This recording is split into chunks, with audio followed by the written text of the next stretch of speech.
Hi, folks. Welcome to The Evolving Leader, the show born from the belief that we need deeper, more accountable, and more human leadership to confront the world's biggest challenges. I'm Scott Allender, and if you're new to the show, welcome. We really appreciate that you're here. And if you're a regular listener, thank you. We are so grateful for your continued support. And if you're a regular listener, then you'll know that part of our aim in helping all of us to create deeper accountability and more human leadership is found through helping us all to build a more radical self-awareness and a truer, more empathetic understanding of others. How we make sense of ourselves and the world around us is a cornerstone of our leadership, both for good or for bad.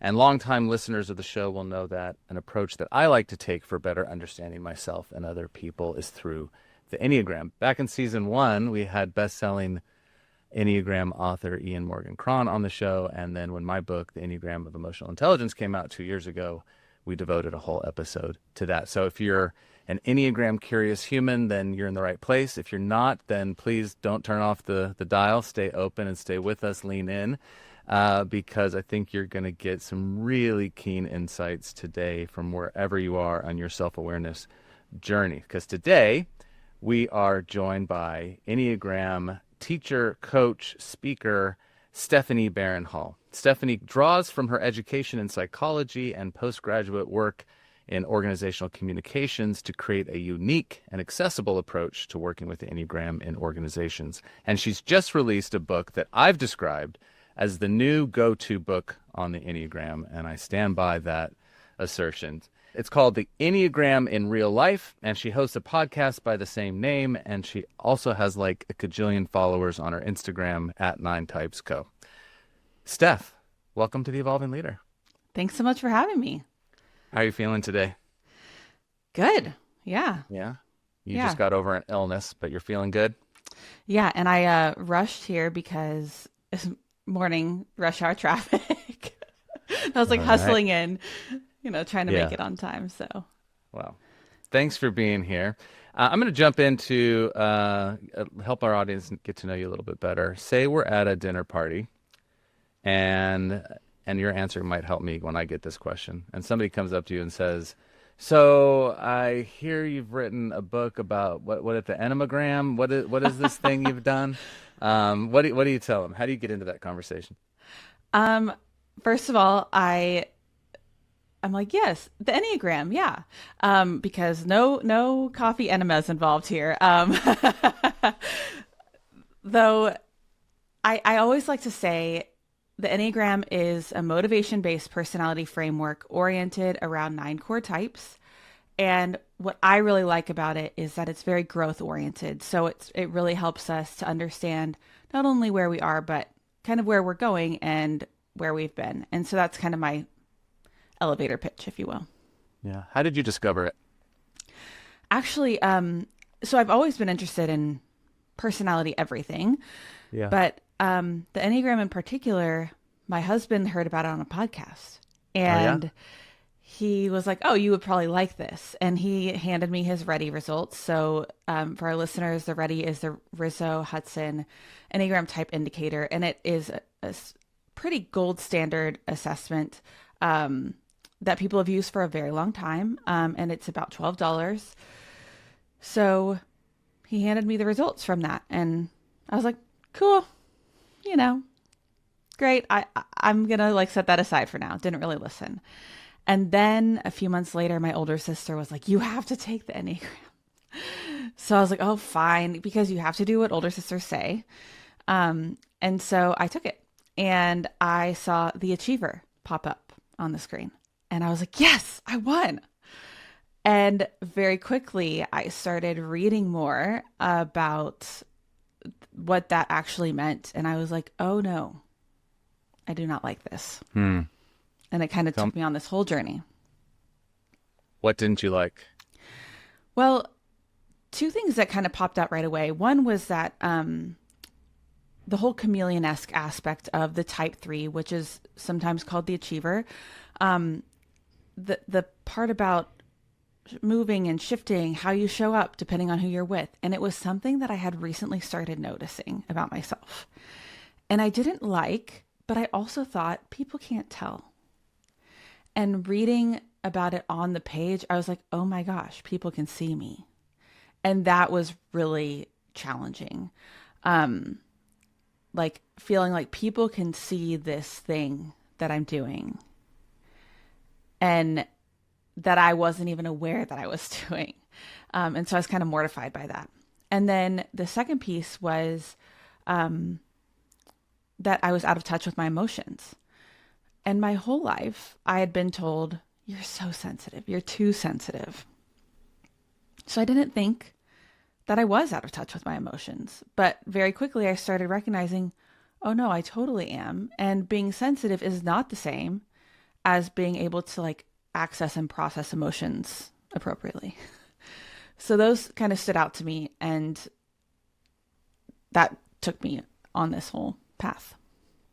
So I want to talk more about that path because I'm really curious how this journey has changed you, both the difficult realities that you've started to describe as well as the sort of things that are hopefully are a little bit sunnier as well as part of the whole comprehensive journey. But before we do that, because this is not a official Enneagram podcast, right? So maybe it'd be good if we could do a whistle-stop tour. You mentioned it's a motivation-based system. I've talked about this a bit on the show before, but I'd love to just kind of have you do a masterclass in like a minute of kind of like the 9 types. What do they mean? Why should we care?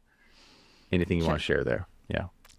So I'll start with why we should care. And I think that this part is really important. I think a lot of us are looking for some understanding of who we are, some sense of self-awareness. I think especially people who listen to this podcast are looking for that. And then the other kind of group that I see looking for that are the people that I work with. I work with actually a lot of like Fortune 500 companies. And I see a lot of leaders who are looking for some reason or some way to do things differently because they're like, it's just not clicking with people, how I'm going about this. And so that's why I like the Enneagram, because part of the piece about being motivation based is if you learn it at work, you can use it at home too, and vice versa. So it's not like something like DISC, which is a great tool, but it's more situational. So the context matters a lot more. It's just, it has like the underlying motivation, and you can kind of always track with that. So I know this is kind of weird, but in Enneagram circles, we like to start with type 8. So I know why we do that. Why do we do that, Steph? yeah. So the Enneagram is full of all these different complexities. So it seems like, oh, just 9 numbers. How hard could that be? But actually, there's a lot more to it. And one of the kind of baseline ways we look at the types is through the lens of intelligence centers, meaning we all have different centers of intelligence where we have like kind of this innate attention and focus. And so we have 3 types, and all of them have like an aversive emotion that is underpinning them. So people always ask, why are the emotions negative? And it's like, well, it's something that we're all trying to escape in some sort of way. So with the exception of type 8, but I'll come back to that. So the body types are 8, 9, and 1, and they have underlying anger that they want to kind of issue. 8s are really okay with it. They feel fine about it, but the other 2 types, 9 and 1, want to suppress it or repress it, just find a way to not be angry. 2, 3, and 4 have an underlying sadness, and these are the heart types, and they're really focused more on image and identity and those sorts of questions. Like, who am I is a big question for the heart types. And then 5, 6, and 7 are the head types or the mind types, and they're focused on stability and safety, and they have an underlying fear. And so they're using analysis and strategy to make sure that they don't feel afraid.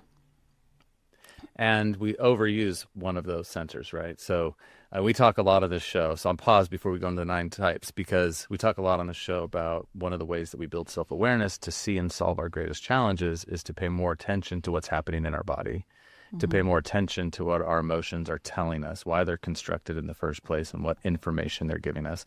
And then to integrate the sort of prefrontal cortex and the logic and the rationale. And it's all 3 of those things working in harmony that actually give us so much insights and even speak into our well-being and how we like experience our lives personally as well. So in those sort of three centers as a starting place, if you heard Steph describe them at that high level, kind of think about which one of those maybe you sit in as a natural place, because doesn't mean that we are skilled in using that all the time, right? It's like we prefer that center. We try to operate life from that center, but sometimes we overuse that center till it becomes ineffective. What would you say about that? Yeah, I think that's very true, is that we're always overusing one of them. And that's when it becomes dysfunctional. And so the whole idea of the Enneagram is not to change your type or change your center or any of that. It's to bring them all into balance. And so sometimes what I see is that people have these really strong judgments about their type or their center or whatever. And, it's because they're like, oh, that's just gross. Like I see that all the time and I hate it, and it's useful, I think, for us to observe that, but also to recognize it's just about balance. It's not about getting rid of that. So there's the three centers. Now let's go ahead and do the sort of 9 sort of ways that people are responding. Sure. So 8s are motivated by this need to be against. And it's not against to be contrarian. It's against to say, like, I am tough, I'm strong, you can't overtake me, you can't overpower me. And they're avoiding any semblance of vulnerability or weakness. And so they really have this tough exterior. Now, if you know an 8, they're not just jerks all the time. They have a lot of kindness and, these other qualities beneath the surface, but they lead with that tough decisiveness and seem to not really care much about what other people think. And so they're very driven and dynamic people.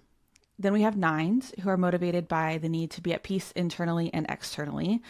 And this is really about creating a calm, comfortable space for themselves where they just feel unflappable. They don't want anyone to be able to throw them off. And they're really avoiding being the cause of discord or disconnection. So they like to kind of take everything down a notch. Sometimes they feel like, well, everyone gets way too worked up about things. It would be better if everyone would just kind of relax a little bit. And they tend to go along with things and have a harder time figuring out, what do I actually want, or what do I actually think about this? Because they're going along with what everyone else is saying, because that's how they can kind of survive in a calm space. And then 1s are motivated by this need to be good and right and correct. And really it's not about being good at things. It's about being morally and ethically good. And they have this strict moral code and these strong kind of containers that they create for themselves. A lot of rigidity, because that's what they believe will keep them from, coloring outside the lines, so to speak. And so they're avoiding being corrupt or being bad or being wrong, and especially being wrong and being the last to know. So they always have this inner critic who says, hey, you probably screwed that up along the way there. It's just always kind of saying that in their minds. Yeah. Yeah. So those are the 3 body types. So they're all sharing a central issue with a sort of often unconscious experience of anger. And sometimes that anger is rooted in matters of fairness and justice and rightness in the world. But that's just within that center. Those are 3 sort of primary different ways that those types are trying to navigate and kind of, as you say, I think, move away from that sort of uncomfortable emotion or that experience. Yeah. Yeah. Yeah. And then we have the heart types. So type 2s are motivated by this need to be loved and wanted and needed. And that really comes out in creating positive relational rapport with other people. That's kind of their primary focus. And so they kind of believe, I am as lovable as others mirror back to me. And so they do everything they can to be indispensable. And they're avoiding being disregarded or discarded or forgettable or really being rejected. And so a lot of the time they're the people who will do anything for the people around them. It's not to say that they do it for every single person who's ever lived. They can be a little bit more selective than that, but they genuinely like want everyone to feel good. And so they create that positive, hospitable place.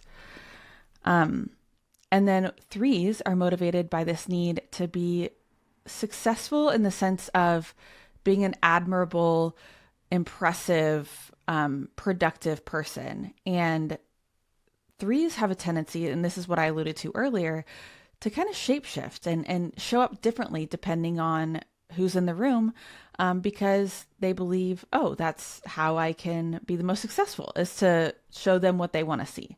And so they're really adept at, they use that emotional center to be able to shapeshift really well.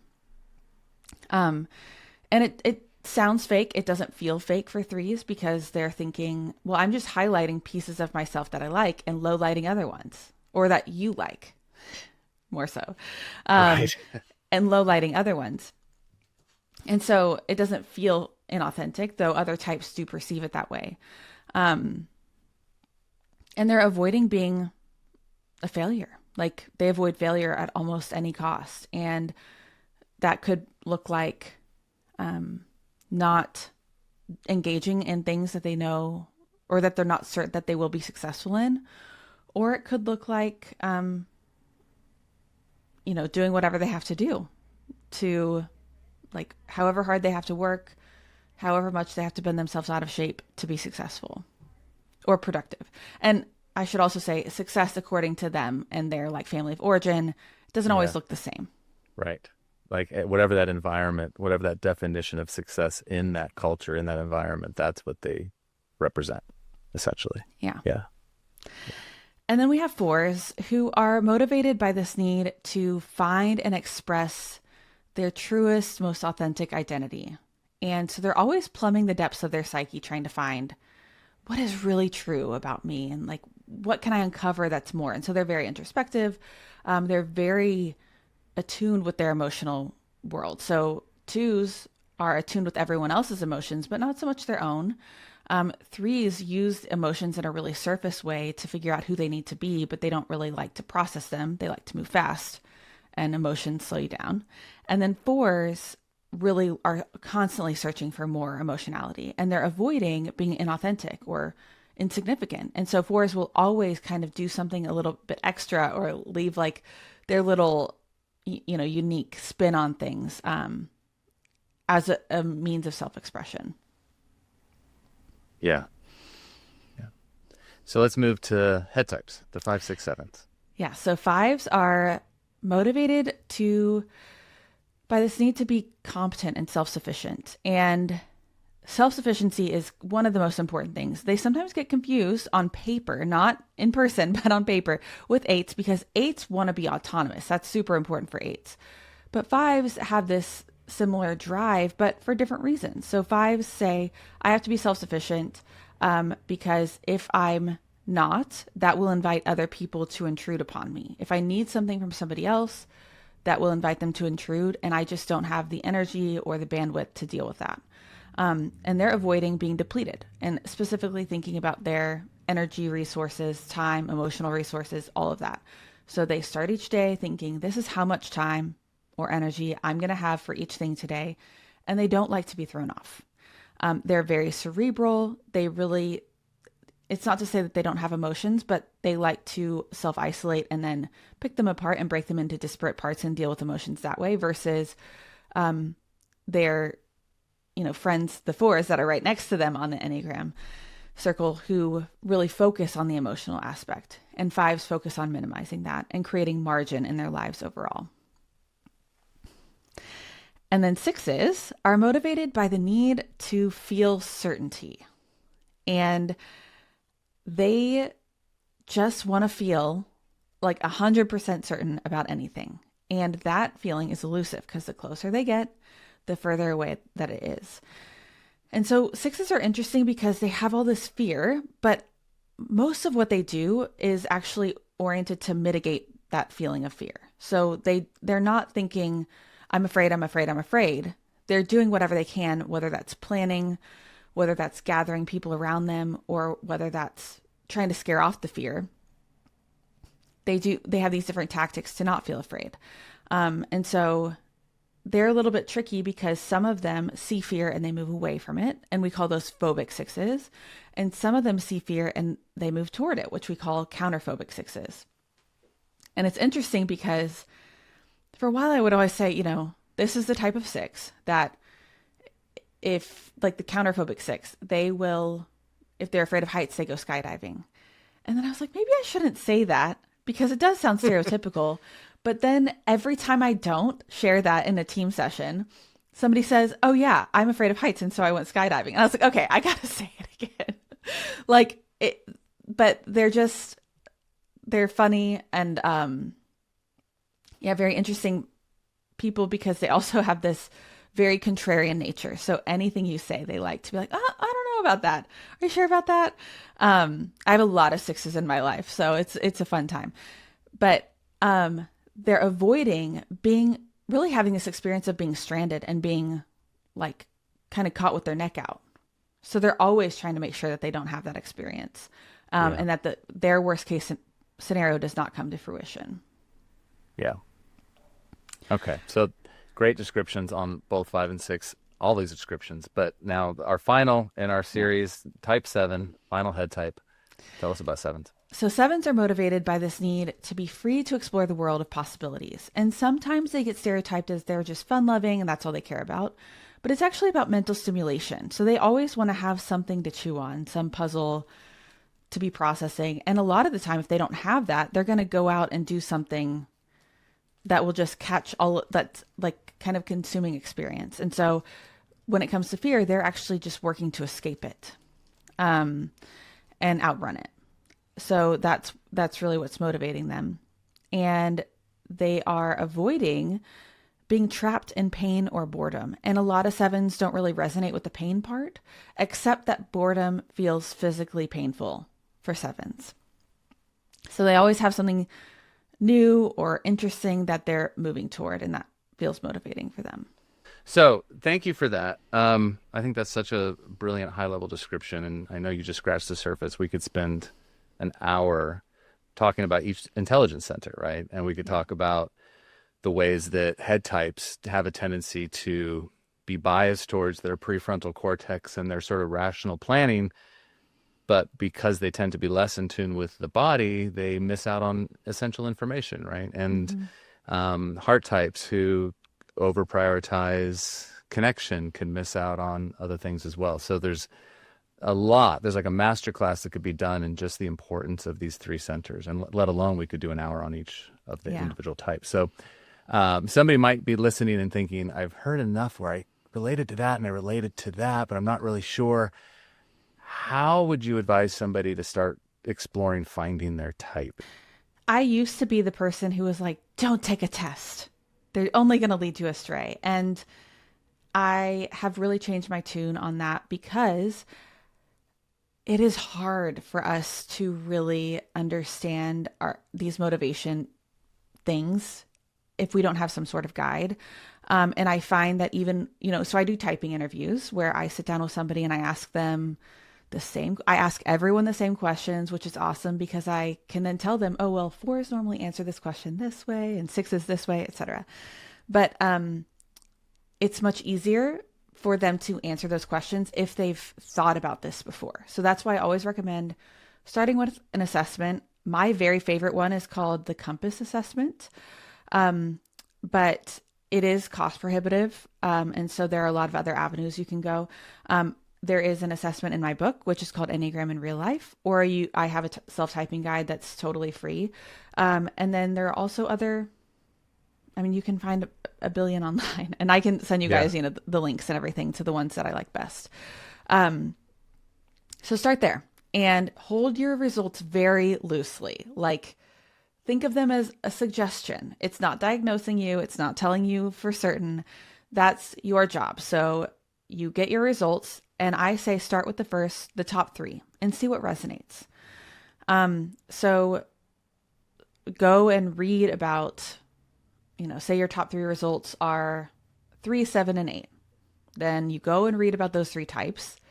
Kind kind of get a feel for them, and then listen to podcast interviews, watch panels on YouTube. Those pieces are really important because, like I mentioned earlier, sometimes people think, oh, I'm half 5 and half 8. And when you actually experience what those types are really like, they're very different. But sometimes they get confused. Or same with 4 and 9. People think, oh, I'm, half 4, half 9. And they're very different. And you can get a feel for that a little bit more when you're listening to an interview or watching panelists talk about their experience. Yeah, a little bit better. And so what you're touching on there is that types do the same things, but they do it for different reasons. Exactly. And so I think that's what I want to encourage as well, is looking at the motivational level. Like, what are the things that are driving you forward? You might ask yourself, over my career, what feedback have I gotten consistently? I see that a lot, where I see somebody who's like, my whole career, I've been told, you're really hard on yourself. And there are certain types that particularly struggle with that. And sometimes that feedback can be really enlightening. So yeah, read, watch, and listen, and then notice, like, okay, what is this telling me to do? Because that's the thing we want with the Enneagram, is for it to be practical. So we want the growth practices. So check out some of the growth practices and say, which of these feel really tricky for me? Which of them are easy? If it's really easy, unless you are fully enlightened, it's probably not going to feel really easy, and that might not be the right type for you. Because for all of us, there is this real stretch that occurs when we're doing growth aligned with our Enneagram type, because it's uncomfortable. Let's talk about the growth work, because that's another standout difference of the Enneagram compared to other sort of typologies, which a lot of typologies will give you new adjectives to describe yourself, right? And Right. sort of like, yeah, that's true. I do prefer X, or I do prefer Y, or I am kind of like that in certain meetings. But the Enneagram invitation actually is to learn all you can about your type, all the reasons why you sort of identify with that type and how that strategy supported you to get your needs met, but also the way that it's limiting you. And the Enneagram itself can serve even as a map for how to sort of transcend the limitations of your type, so you can actually start to take on more diverse perspectives. I want to turn to the work you're doing with Fortune 500 companies. So this is, helping them to understand patterns in leadership. This is a leadership podcast, so I'm really interested in the leaders you work with, the team dynamics, and how working with the Enneagram can give a lot of insights, and come back to the growth work, right? And I want to hear, how do you work in organizations to not only present this information, help people to understand their differences, appreciate their differences, cultivate some curiosity, hopefully, and understanding and empathy between the differences, but then also the growth work. Yeah. I will say I've worked with a lot of teams who are in kind of that messy middle of they've been around together for a while and things are feeling like they're not going very well. And I think the Enneagram can be so helpful in those times, because my angle with it is really, I really want to keep it practical because I do want people to use it. So I talk about it through the lens of communication. So how I normally frame this is, say I'm the type of person who, when I'm angry, I get silent. And I go into a meeting and my colleague is silent. And I start assigning my motivation to their behavior. So my motivation of being angry, I'm like, they're silent, so they must have the same motivation as me. So they must be angry. And then we don't realize it because we try to be emotionally mature and thoughtful individuals, but we start being defensive, maybe a little short, maybe avoiding that person. And that's where so much miscommunication can happen. Whereas if you think, okay, I have my own motivation and they have theirs, so let me just stay curious, you could figure out actually they're having a bad day, they're tired, they're just thinking, they're processing. There's so many other things that could be happening for that person other than the singular motivation we ascribe to them. And then if you kind of zoom out from that and think about it through the Enneagram lens, you can realize, oh, they're not trying to drive me crazy. Like there is a reason why they feel this is the best way to move forward. Like sometimes with sixes on the team, sixes ask a lot of questions. And so because they have these real concerns that they think that they believe in and they're right, that they need to be attended to. And so they're testing and questioning all these things. But it's not out of competition. But then you've got other types like threes or eights who perceive that as them just trying to compete for leadership. And that's where things get all mired in all this, drama and all that kind of stuff. And so when I'm working with teams, I like to encourage everyone to look at their own shadows or their own blind spots, and to focus more on the positives from other people. Because I don't want people creating an unsafe work environment by like depleting psychological safety by just being accusatory with the Enneagram, right? Yeah. So, but when they're looking at their own stuff, they say, okay, this is how this is coming across, or this is what I'm meaning, and this is, what I'm actually sharing, or being really clear with other people. This is how it works best to communicate with me. And when I say this, that often gets misunderstood, and I want to clarify that. So just helping people to open up some of those conversations and be a lot more clear about them. And it can be really useful with leaders because I think, what I really like to do is interview everyone on the team. And then, do some coaching with the leader and for them to learn like, oh, I thought that it was having X impact and it was having Y impact, and helping them to understand how they could get the effect that they're wanting. And normally there is an Enneagram explanation for it, right? Right. And so helping them work on, okay, if I'm a 3, and I've seen this many times, a 3 leader who is running their people ragged. Yeah. Because they have such high expectations. Or a 7 leader who can't say, no, we can't take on any more projects, and just gets so excited and wants to do all these different interesting things. And then when their people are stressed, they say, okay, let's just rescope. So they rescope every project, but they have the same amount of projects. So people aren't getting any relief. So those are kind of some of the things that I work through. And I feel like that was like a meandering explanation, but no, it's good. It's so individualized, but yet the Enneagram material that I'm delivering is consistent, and every time it works. And that always blows me away. Yeah.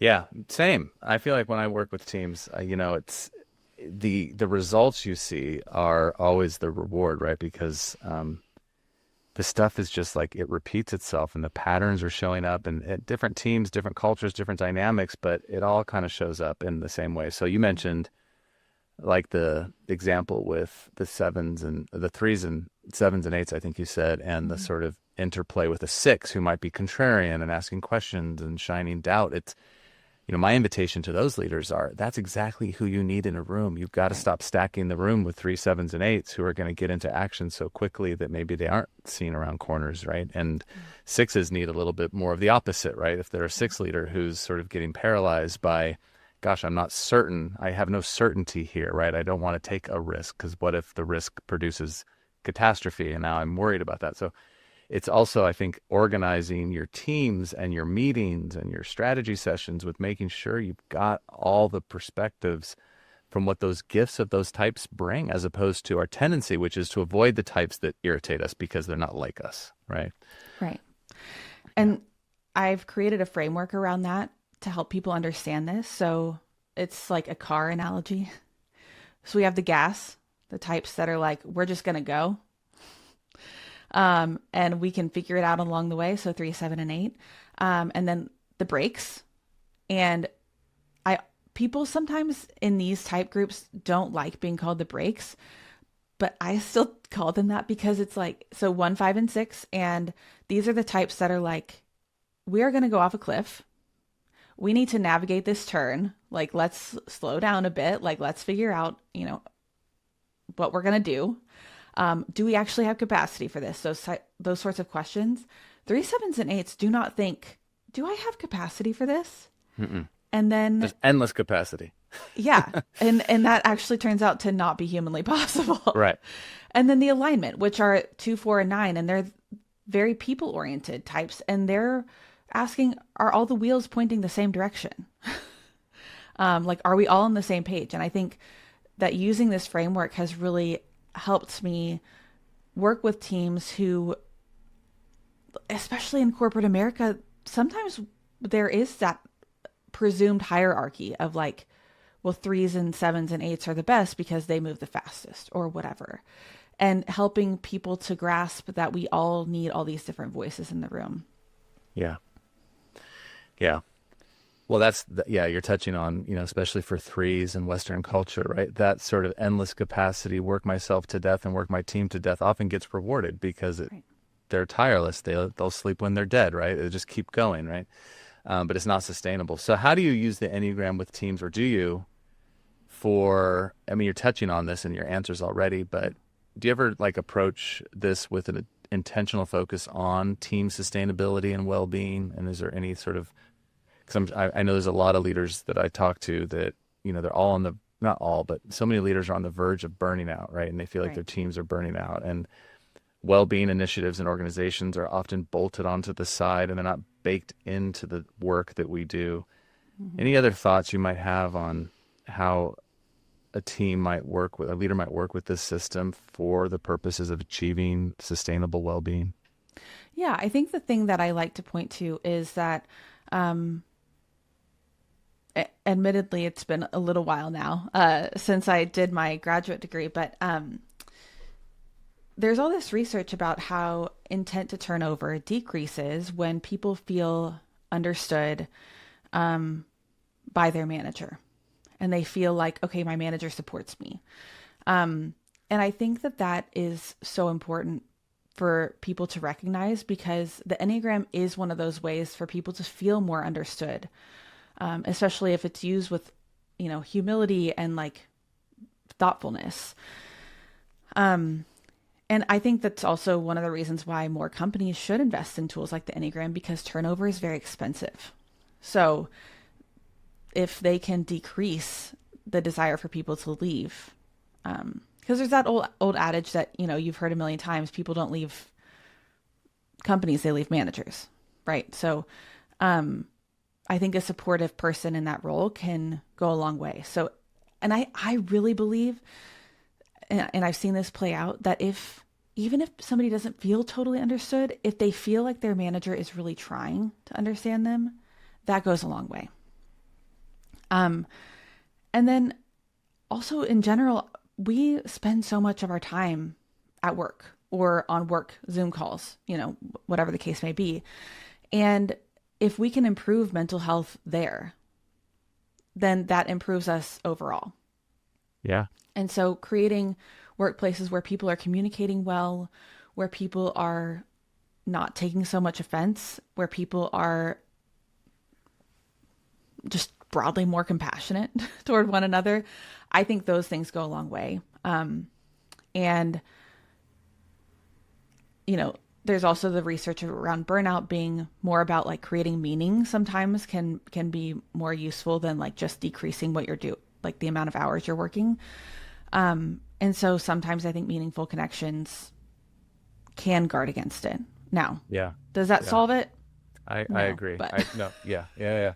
No, it's brilliant. And let's turn to your book, because I really have to commend you again. I think you've done this incredible job. You wrote, it's called Enneagram in Real Life. And so you've done this brilliant job of being really practical, and everything you've been saying in this conversation emphasizes the pragmatic, but you've done it in a way that is still so engaging, right? It's so like I read every page, and as I was going through it, I'm just like, I am drawn into this. It's not written like a textbook, but every page is filled with really useful information. So kudos again on that. And I wish you'd written your book before I wrote mine, because I would have written a better book, I think, had I read yours first, honestly. But it's really great. Tell me why you wrote it, who it's aimed at. And you wrote another book at the same time, didn't you? Yeah. That's coming out soon as well, which is nuts. And you as a 3, I'm kind of worried that you've done 2 books at one time. Me too. So I started writing about the Enneagram in like around 2018 on Instagram. And around that time is when I also started working with teams and small groups. And over the years, I've gotten the same question, which is, I know my type. Now, what do I do with it? And so I really set out to answer that question. And the material that's in the book, originally I created like an online course and did basically like a group coaching cohort, and coached people through this material. Like I taught it via videos and then we discuss, which was so helpful as well, because knowing what works and what doesn't is really, really helpful. And so it's that question of like, what do I do with this information that I wanted to answer? And my perspective on the Enneagram is, like you mentioned earlier, it's a map. So it's telling us what direction to go, but the Enneagram doesn't innately have like, these are therapy practices. These are coaching practices. So I love self-help books. And so I thought, what if I wrote something that feels like a self-help book that has like all of these different practices, but because sometimes I'll read them, like for example, Chatter by Ethan Kross, one of my favorites. And I can read through that and be like, oh, this would be good for this type. And this is good for this type. But in general, most self-help books are kind of written for a broad audience. But in reality, when I read them, I'm like, this tip is helpful for this type. And so it was kind of a way for me to take that concept and write 9 self-help books, if you will. So about 50% of each chapter is full of like, okay, this is the description of what this looks like, this piece of the Enneagram that we're exploring here, and this is how you work on it. So really that emphasis on that. And the second piece of why I wrote it was, I mentioned earlier that I do typing interviews, and a lot of the time, I'm like, okay, well, the evidence points to type 1 or the evidence points to type 3. And they're like, you know what? I'm really not a perfectionist enough to be a 1, or I'm not successful enough to be a 3. And it made me realize that when people are getting so much of their information in these quick little bite-sized pieces, whether that's on TikTok or Instagram or wherever, they're not getting a deep enough understanding of the underworkings of the types themselves to be able to actually apply the information. And that was stopping a lot of people as well. So I really wanted to create something that would have more of that depth so that people could then apply it. So it's kind of both of those things. And then throughout, I just included stories from people that I interviewed specifically for the book, because I don't include anything about my actual coaching or typing clients. And then stories from team workshops over the years. So it has a lot of little, mini anecdotes. Yeah. I'd like to come back full circle to the start of our conversation when your husband introduced you to the system that, I don't know, is he glad he introduced you to this now? I don't know. I guess if the book sells enough copies, he's right. He's probably glad, yeah. But you talked about having some ick moments, right? You sort of like, because the Enneagram is not a system designed for flattery, right? There's positive stuff in there. It'll point to all the ways. I mean, if our types didn't serve us well and have positive attributes, we wouldn't be sort of stuck there, right? They serve us in some ways. So there's positive stuff, but there is that like non-flattering kind of like stories that start to come to light, like of what's behind the motivation. What's this frame I'm holding up to life? Like, why am I seeing this? What's this fear in me telling me? Like 3s, you and I both share 0.3 as our type, right? And I remember when I first read that, the core fear of a 3 is that apart from what they achieve, they have no worth. It was like a gut punch, right? And at first I wanted to resist it and be like, that's not true. That would be a very unhealthy perspective. But the longer I sat with it and the more I reflected on my own life, the more I saw evidence of that, like how stopping work left me feeling so unsettled, right? Like I didn't know what to do with myself at the end of the day when I couldn't find more to do, right? So how did you move past the ick? There's a sign on your wall I'm seeing behind you, the courage to change the things I can. Like, how did you find the courage to keep going? Why somebody even listening today who might have caught a bit of an ick moment going, gosh, maybe that 1 or that 7 or whatever you described might be me. How did you find the courage? What has it done for your life? And what would be your invitation to others? Yeah, I think it's the little glimpses along the way of insight or enlightenment that are like, oh, that's why I do that. Or, oh, that's what I was doing. And realizing that, I think that's where the kind of courage to keep going comes from, right? Because otherwise you're like, oh, this feels like a slog. But I also think I really wanted to be healthier for the people around me. And I tend to be very self-critical, which threes typically kind of are, but some threes aren't. But it's not one of the types that everyone's like, oh, they're the most self-critical type. But we can be that way. And I was like, how do I get rid of this? Like, how do I quiet that? And I think what really set me on that path, and also the question for threes is, who am I? And what do I actually want? If I'm not looking at everyone else to tell me what I want, what do I actually want? So, yeah, I was just like, okay, what is the path to figure out what I want? And I learned that the way to do that was through becoming more accepting of and in tune with my emotions. And so that has been a whole thing that's been a big part of the process,